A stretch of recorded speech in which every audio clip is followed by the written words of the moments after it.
This is the MEELOD DK200DM, and when I first found it online, I had a bunch of questions. A lot of bikes gave me the retro look I like, but the power and battery options were weak, or the specs felt vague. I didn't see much real user feedback on this model either, so I was curious and a little cautious. I still took the shot because the design and numbers looked promising enough to try. The look is pure throwback moped with a modern twist. The frame is a chunky triangle that feels solid and confidence-inspiring, paired with 20x4 fat tires that instantly change how it rides. Those tires are wide and grippy, and they don't just look tough. They help a lot over cracked city streets, gravel, and sand. The headlight is oversized and sits high, a bit dramatic but useful. It's bright enough for dusk rides and late returns, and it gives the front end a distinct face. The seat out of the box leans more motorcycle than bicycle, wide and cushy, which ended up saving me on longer rides. The LCD display is simple and clear. Speed, distance, battery level, the essentials at a glance. No fancy animations, just info that's easy to read while moving. From my experience, the removable battery is the unsung hero here. I can pop it off and charge it inside, which means I don't have to pull the whole bike up a staircase or park next to an outlet. It comes in two sizes, roughly 960 Wh or 624 Wh, and that Wh stands for watt-hours, basically how much energy the battery can store. Bigger Wh equals more range. Charging isn't fast, so I plug in overnight. In my opinion, that trade-off is worth it because I'd rather carry a little extra weight and avoid range anxiety than run out of juice halfway through the ride. Assembly went smoother than I expected. I'm not a pro, and I still had it together in under an hour with basic tools. Brakes and controls felt dialed in out of the box. I did a quick bolt check after my first ride and tightened a couple of things just to be safe, which I'd always recommend with any new e-bike. The first ride made me grin. The dual brushless motors have real pull. When you twist the throttle, it surges with confidence that I don't feel on single-motor e-bikes. The manufacturer claims up to around 2000W peak, and that lines up with what I felt on hills and quick starts in traffic. On flat ground with a full battery, I saw low 30s mph on a GPS app, which matched the LCD close enough for me. For anyone coming from a regular bike, that kind of speed feels wild at first, but the fat tires and geometry keep it planted. It runs in 3 modes: regular pedaling with the motor off, pedal assist, and full electric. If you're new to this, pedal assist means the bike senses you're pedaling and adds motor power to help you, so climbing or riding longer distances takes less effort. Full electric is throttle only. You twist and go like a scooter or moped. With the weight of the frame and the fat tires, pedaling with the motor off is fine for short stretches, but it's not the most efficient setup if you're trying to ride unassisted all day. Where it shines is in pedal assist and throttle, especially for stop-and-go city riding or rolling into light trails. Suspension is only up front.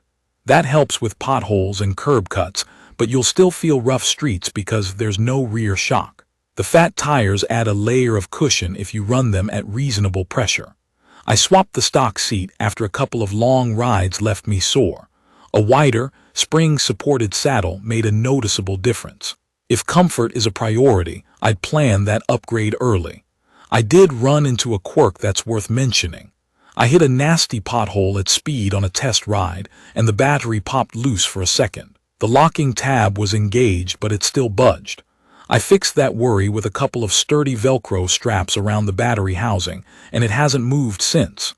Not elegant, but effective and cheap. I also felt the headlight mount had a bit of flex from the factory. It never failed on me, but if you ride at night a lot, consider reinforcing it or swapping the bracket. Range-wise, with the bigger battery and me riding hard, lots of throttle, high pedal assist, and I'm a heavier rider, I got about 20 miles before the low battery warning. If you're lighter or you ride more conservatively, expect more. With the smaller battery, I'd plan for shorter daily loops unless you're careful with assist levels. Braking has been solid. The combination of fat tires, wide stance, and decent brakes kept me in control on downhill segments and sharper corners. Key features that set the DK200DM apart for me are the high-capacity removable battery options, the dual motor setup that actually helps on hills and quick starts, the intuitive twist throttle, and the fat tire stability over mixed terrain. The display is basic but practical, and assembly is friendly even if you've never built an e-bike before. It also nails the retro aesthetic without feeling like a toy. It looks tough, and it rides like it. From my experience, the compromises are pretty straightforward. The ride can be harsh on broken pavement because there's no rear suspension. The stock seat is okay, but comfort folks will want an upgrade. The battery latch deserves a backup strap if you hammer over rough roads. And if you're expecting featherweight pedaling with the motor off, this isn't that kind of bike. In my opinion, the value lands in the balance of power, range, and style. It's perfect for riders who want a moped-style e-bike that can handle commuting during the week and light trail or park runs on weekends, without spending premium money. If your daily loop includes hills, stop-and-go traffic, and a mix of pavement and gravel, this setup feels built for that. The removable battery alone makes apartment life and garage charging simpler, and that practicality matters in real use. I'd recommend this for new e-bike riders who want something easy to live with and exciting to ride, and for anyone upgrading from an entry-level model that just doesn't have the torque or the range. If you're chasing full suspension comfort or you want a super light, pedal-only experience, look elsewhere. If you want a fast, stable, retro-styled machine that just works and looks good doing it, this is a compelling option. In conclusion, the MEELOD DK200DM earned a spot in my daily rotation because it's fun, it's fast enough, and it handles the stuff I actually deal with: city potholes, quick errands, after-work cruises, and weekend paths, without drama. It got my attention for the look and kept it with the power and battery choices. It isn't flawless, but it's easy to live with, easy to customize, and the ride makes me want to take the long way home.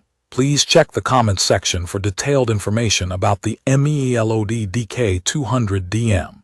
Thank you for watching.